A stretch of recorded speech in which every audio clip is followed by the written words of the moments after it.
প্রাক্তন খাদ্যমন্ত্রী জ্যোতিপ্রিয় মল্লিকের জেল মুক্তির পর আবারও রেশন বন্টন দুর্নীতি মামলায় বড়সড় অভিযান ইডি। হাওড়ার দক্ষিণ সন্তোষপুর, জগৎবল্লভপুর এবং হাওড়ার শ্যামপুরে অভিযান চালালো ইডি। প্রাক্তন খাদ্যমন্ত্রীর ঘনিষ্ঠ 3 ব্যবসায়ীর বাড়িতে ইডির তল্লাশি। রেশন দুর্নীতি মামলায় ফের তৎপর ইডি। বুধবার সকাল থেকে তল্লাশি চালায় হাওড়ার 3 জায়গায়। নজরে প্রাক্তন খাদ্যমন্ত্রী জ্যোতিপ্রিয় মল্লিকের ঘনিষ্ঠ ব্যবসায়ীদের বাড়ি এবং গুদাম। প্রায় 8 থেকে 9 ঘন্টা টানা তল্লাশি চালায় ইডির আধিকারিকরা জগৎবল্লভপুর, মাজু সহ একাধিক জায়গায় রেশন বন্টন দুর্নীতিতে টাকা তছরূপ করা হয়েছে। ইতিমধ্যেই যেটা জানা গেছে যে জগৎবল্লভপুর, মাজু এবং তার পাশাপাশি দক্ষিণ সন্তোষপুর, মধ্য সন্তোষপুরে যে সকল জায়গায় রেড করেছিল তার মধ্যে আরেকটি গুরুত্বপূর্ণ জায়গা হচ্ছে এই মাজু। হাওড়ার জগৎবল্লভপুরের দক্ষিণ সন্তোষপুরে কৃষ্ণপদ মালের বাড়ি ও গোদামে পৌঁছায় ইডি আধিকারিকরা। এছাড়াও তল্লাশি চলে একটি সমবায় সমিতির দপ্তরেও। রেশন দুর্নীতি মামলায় প্রাক্তন খাদ্যমন্ত্রী জ্যোতিপ্রিয় মল্লিকের জামিনের পর কেন তৎপর ইডি? দিন যত এগিয়ে আসবে এই দুর্নীতির সঙ্গে জড়িত সমস্ত মন্ত্রী, সমস্ত ব্যবসায়ী একে একে করে জেলে যাবে। জ্যোতিপ্রিয় মল্লিকই শুধু একমাত্র মন্ত্রী নয়, এই রেশন দুর্নীতিতে আরও কয়েকজন মন্ত্রী এবং বিধায়ক জেলে যাবে। রেশনের সেই মন্ত্রী যিনি ছিলেন তাকে পাশে বসিয়ে সার্টিফিকেট দিচ্ছেন মমতা ব্যানার্জি, কারণ যত দুর্নীতি তার সবচাইতে বেশি সুযোগ সরকার পায়। এটা কেন্দ্রীয় সরকার কেন, যে কেউ বুঝতে পারছে, যে কেউ বলতে পারছে, তবে কেন্দ্রীয় সরকার সব জেনে বুঝে ধামাচাপা দিয়ে। 2023-এর 27 অক্টোবর ইডির হাতে গ্রেপ্তার হন প্রাক্তন খাদ্যমন্ত্রী জ্যোতিপ্রিয় মল্লিক। গত জানুয়ারি মাসেই 50 লক্ষ টাকার ব্যক্তিগত বন্ড এবং 25,000 টাকার দুটি জামিন বন্ডে জামিন মিলেছে তার।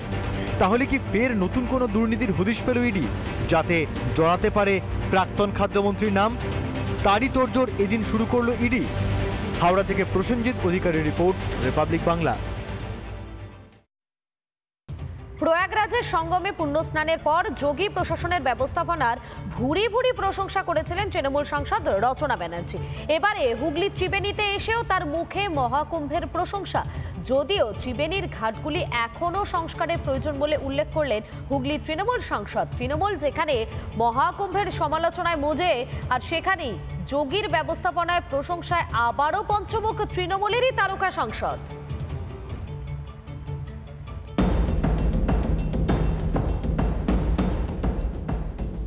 মহাকুম্ভের ব্যবস্থাপনা নিয়ে যখন উঠতে বসতে কোনো কারণ ছাড়াই যোগী সরকারকে তুলোধনা করতে ব্যস্ত তৃণমূল, তখন প্রয়াগের সঙ্গমে পুণ্য স্নান করে যোগী প্রশাসনের ভূয়সী প্রশংসা শোনা গিয়েছিল তৃণমূলের তারকা সাংসদ রচনা বন্দ্যোপাধ্যায়ের মুখে। আমার প্রয়াগরাজে কোনো রকম অসুবিধা হয়নি, সেই জন্যই আমি বলেছি, এবং আমার কোনো ব্যবস্থাপনাতেও কিছু খারাপ লাগেনি সেখানে। বসন্ত পঞ্চমীতে প্রয়াগরাজে কুম্ভ স্নান সেরেছিলেন রচনা। মাঘী পূর্ণিমায় নিজের সংসদীয় এলাকায় বিখ্যাত ত্রিবেণী সঙ্গমে এলেন হুগলির তৃণমূল সাংসদ। যদিও মহাকুম্ভের মতো পুণ্যডুব দিতে তাকে দেখা গেল না এখানে। মাথায় 2-4 ফোঁটা জল ছিটিয়েই সারলেন পুণ্য স্নান। যেহেতু চান করেছি, সেহেতু এখানে আর চান হয়নি, কিন্তু গঙ্গার জল মাথায় নিলাম এবং সবাই একসাথে জলে ডুব মারলাম, জল অব্দি পা অব্দি গেলাম। ত্রিবেণীতে এসেও রচনার মুখ থেকে কিছুতেই যাচ্ছে না প্রয়াগরাজের প্রশংসা। একদিকে যখন তার নিজের দলই কুম্ভের ভিআইপি সংস্কৃতি নিয়ে যোগী সরকারকে নিশানা করছে, রচনা স্পষ্ট জানালেন মহাকুম্ভে কোনো বৈষম্য দেখতে পাননি তিনি।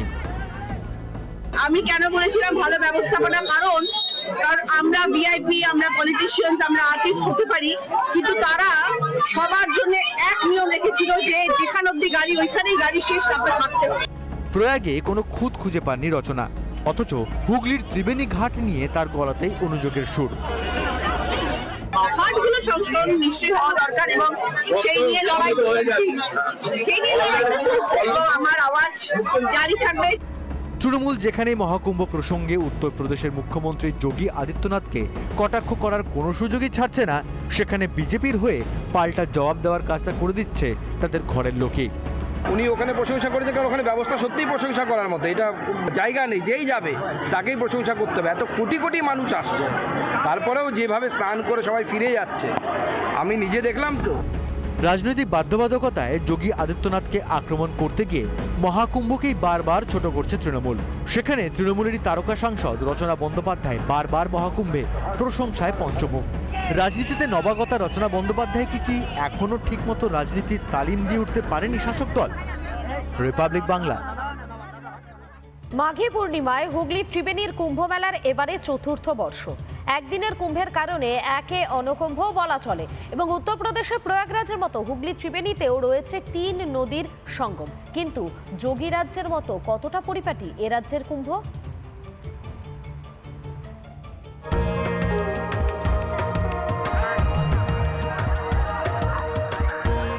মোক্ষ লাভের উদ্দেশ্যে প্রয়াগরাজে গঙ্গা যমুনা সরস্বতীর সঙ্গমস্থলে পুণ্য স্নানের ভিড়। হুগলির ত্রিবেণীতেও সেই একই ছবি। সাধু সন্ন্যাসীদের নগর পরিক্রমার পর গঙ্গায় পুণ্য স্নান করেন তারা। হুগলির যে ত্রিবেণী সেখানে চলছে অনুকুম্ভ।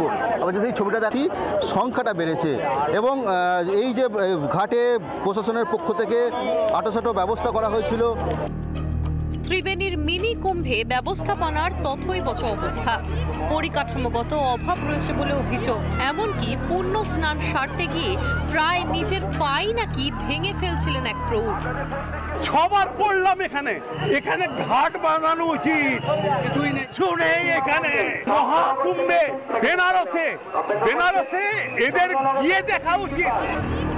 প্রশংসায় পঞ্চমুখ। জেলা শাসক কি জানেন না ব্যবস্থাপনায় খামতি রয়েছে?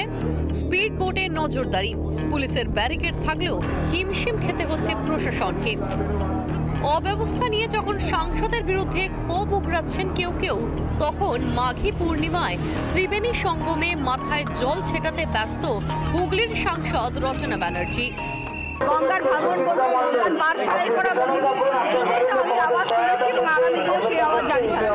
রচনার টিপস নিয়ে টিপ্পনি সুকান্ত মজুমদারের।